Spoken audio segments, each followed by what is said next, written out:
नमस्कार, जय हिंद, जय भारत। हम अपने जीवन में, अपने कार्य क्षेत्र में कार्य करते हुए, अपने घर परिवार का पालन पोषण करते हुए आगे बढ़ते जाते हैं, प्रगति करते रहते हैं और हमारा परिवार भी फलीभूत होकर आगे बढ़ता रहता है। और ऐसे समय में हमारे अंदर प्रश्न उठता है कि कौन सा काम कब करना चाहिए, कौन सा काम कौन से समय में करना चाहिए।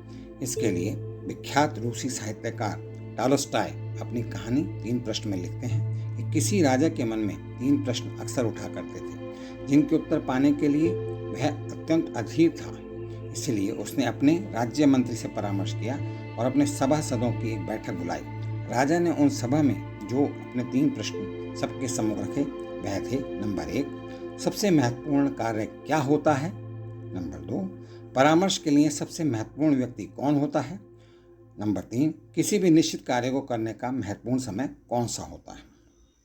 मैं फिर से रिपीट करता हूँ। सबसे महत्वपूर्ण कार्य क्या होता है, उसके लिए परामर्श लेने के लिए सबसे महत्वपूर्ण व्यक्ति कौन होता है, और नंबर 3, कि किस निश्चित कार्य को करने का सबसे महत्वपूर्ण समय कौन सा होता है। कोई भी राजा के प्रश्नों का संतोषजनक उत्तर ना दे पाया, लेकिन उस सभा में राजा को एक ऐसे सन्यासी के बारे में पता चला जो सुदूर जंगल में एक कुटिया में रहते थे और सबकी जिज्ञासा का समाधान करने में समर्थ थे।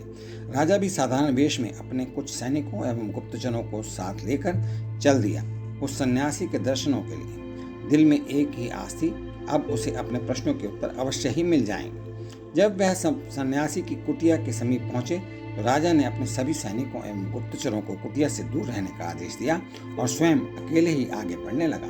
राजा ने देखा कि अपनी कुटिया के समीप ही सन्यासी खेत में कुदाल चला रहे हैं।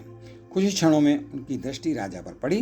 कुदाल चलाते ही उन्होंने राजा से उनके आने का कारण पूछा और राजा ने भी बड़े आदर से अपने वही 3 प्रश्न सन्यासी को निवेदित कर दिए कि नंबर 1, कि सबसे महत्वपूर्ण कार्य कौन सा है? नंबर 2, कि महत्वपूर्ण कार्य करने के लिए परामर्श किस व्यक्ति से लेना चाहिए, और नंबर 3, महत्वपूर्ण कार्य करने का सबसे अच्छा समय कौन सा होता है। राजा अपने प्रश्नों के उत्तर की प्रतीक्षा करने लगा, लेकिन यह क्या, साधु ने तो उत्तर देने के बजाय राजा को उसकी कुदाल लेने का संकेत कर डाला और राजा भी कुदाल लेकर खेत जोतने लगा। आखिरकार राजा को अपने प्रश्नों के उत्तर भी तो चाहिए थे। राजा के खेत जोतते संध्या हो गई। इतने में ही एक घायल व्यक्ति जो खून से लथपथ था और जिसके पेट से खून की धार बह रही थी, उस सन्यासी की शरण लेने आया। अब सन्यासी एवं राजा दोनों ने मिलकर उस घायल की मरहम पट्टी की। दर्द से कुछ राहत मिली तो घायल सो गया। प्रातः जब वह घायल आगंतुक राजा से क्षमा याचना करने लगा तो राजा के आश्चर्य का ठिकाना ना रहा। आगंतुक राजा की स्थिति देख तत्काल अपना परिचय देते हुए बोला, कल तक आपको मैं अपना घोर शत्रु मानता था, क्योंकि आपने मेरे भाई को फांसी की सजा दी थी। बदले का अवसर ढूंढता रहता था। कल मुझे पता लग गया कि आप साधारण वेशभूषा में इस साधु जी के पास आए हैं। आपको मारने के उद्देश्य से मैं यहाँ आया था और एक झाड़ी में के पीछे छिपकर बैठा था, लेकिन आपके गुप्तचर मुझे पहचान गए और घातक हथियारों से मुझे चोट पहुंचाई। लेकिन आपने अपना शत्रु होने के बावजूद भी मेरे प्राणों की रक्षा की। परिणामतः मेरे मन का द्वेष समाप्त हो गया और अब मैं आपके चरणों का सेवक बन गया हूँ। आप चाहे दंड दें अथवा मुझे क्षमा दान दें या प्राण दान दें, यह आपकी इच्छा है। घायल की बात सुनकर राजा स्तब्ध रह गया और मन ही मन इस अप्रत्याशित ईश्वरीय सहयोग के लिए प्रभु का धन्यवाद करने लगा। सन्यासी मुस्कुराया, राजा से कहने लगा, राजन, क्या अभी भी आपके प्रश्नों को उत्तर नहीं मिले? राजा कुछ दुविधा में दिखाई दे रहा था, इसलिए सन्यासी ने बात आगे बढ़ाई। आपके पहले प्रश्न का उत्तर, सबसे महत्वपूर्ण कार्य वही होता है जो हमारे सामने होता है। जैसे आपने मुझे खेत जोतने में सहयोग दिया, यदि आप मुझे सहानुभूति न दिखाते तो आपके जीवन की रक्षा न हो पाती।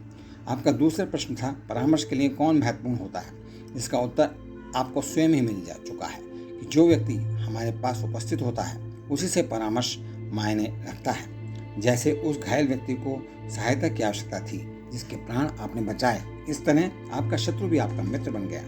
और तीसरे प्रश्न का उत्तर यही है कि किसी भी निश्चित कार्य को करने का महत्वपूर्ण समय होता है अभी, यानी कि प्रेजेंट।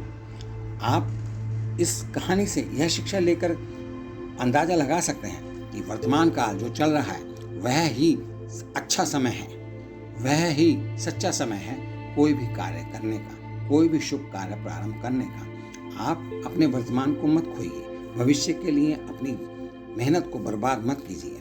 आप परिश्रम कीजिए, मेहनत कीजिए और वर्तमान का आनंद लेते हुए आगे बढ़ते रहिए। इन्हीं शब्दों के साथ मैं आपसे विदा लेता हूँ। अगर आपको मेरी यह रचना पसंद आई हो तो आप मेरे चैनल को सब्सक्राइब कीजिए, लाइक कीजिए, शेयर कीजिए। आपका बहुत बहुत धन्यवाद। आप सभी परिवारजनों के लिए हार्दिक शुभकामनाएं, मंगल कामनाएं।